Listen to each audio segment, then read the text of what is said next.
আজ আমরা শুনব এমন এক নারীর গল্প যে গুনাহের সাগরে ডুবে থেকেও শুধুমাত্র চোখের পানির উসিলায় আল্লাহর প্রিয় বান্দিতে পরিণত হয়েছিল।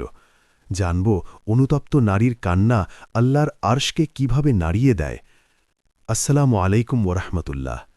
প্রিয় দিনী ভাই ও বোনেরা, বিশেষ করে আমার পর্দানসীন মা ও বোনেরা, কোরআনের পাখি চ্যানেলে আপনাদের স্বাগত। আজকের আলোচনাটি সেই সব ভগ্ন হৃদয়ের নারীদের জন্য যারা শয়তানের ধোকায় পড়ে গুনাহ করে ফেলেছেন আর এখন অনুশোচনার আগুনে দগ্ধ হচ্ছেন। বোন আমার, আপনি হয়তো ভাবছেন আপনার গুনাহ আসমান সমান হয়ে গেছে। আপনি হয়তো ভাবছেন সমাজের মানুষ জানলে আমাকে ঘৃণা করবে, আল্লাহও হয়তো আমাকে আর দেখতে পারেন না।